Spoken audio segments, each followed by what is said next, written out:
The first step in creating your customer persona is to define your ideal customer profile. In order to strategically decide who your customer is, you'll need to list current and potential customers who are both profitable and are a good fit for your company's product and services. Determine which customer has the biggest base and the best overall market potential. This will become your leading customer persona. The second step is to conduct research into this particular customer profile's life.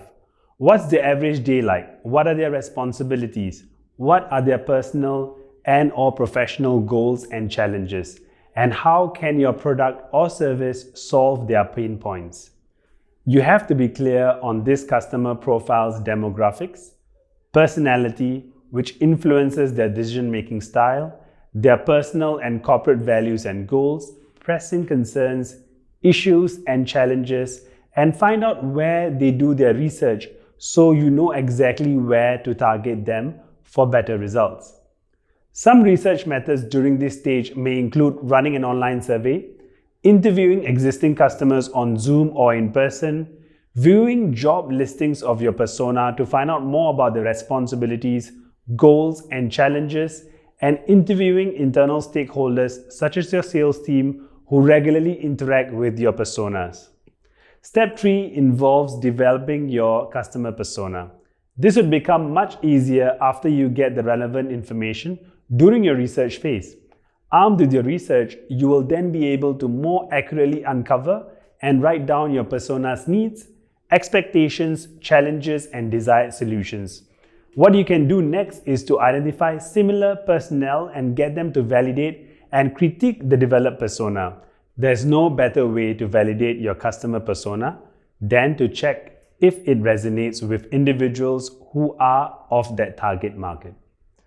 The final step would be to socialize your persona.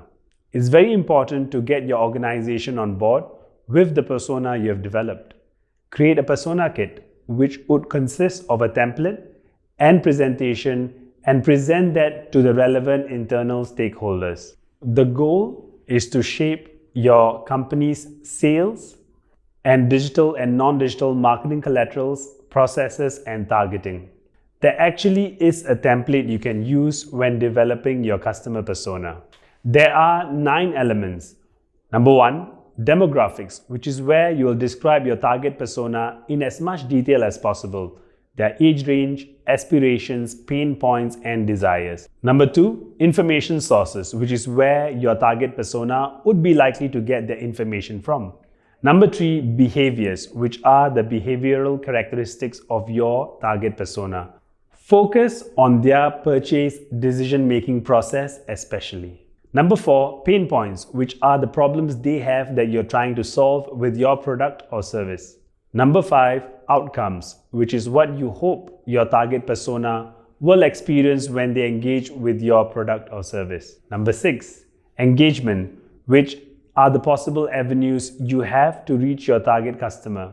Discover the touch points, both brick and mortar and digital, that you have with them.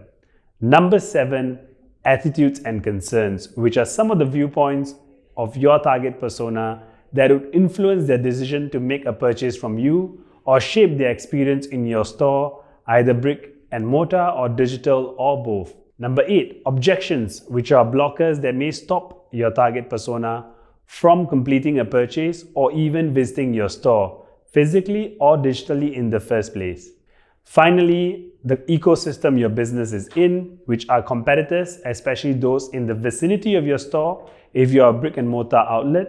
Any and all shops that could serve as a substitute for your product or service should be listed. Bearing this in mind, let's see what a fleshed out customer persona might look like by using a fictional business as a case study.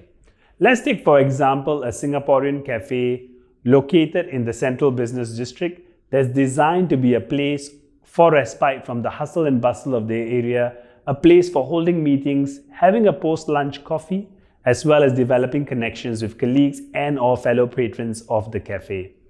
Since the cafe is located in the central business district, it's often frequented by working adults, predominantly young executives, and it tends to be fully occupied during the lunch peak period from 12 p.m. to 2 p.m. Now that we've established the background of the fictitious business, let's take a look at what their leading customer persona might look like.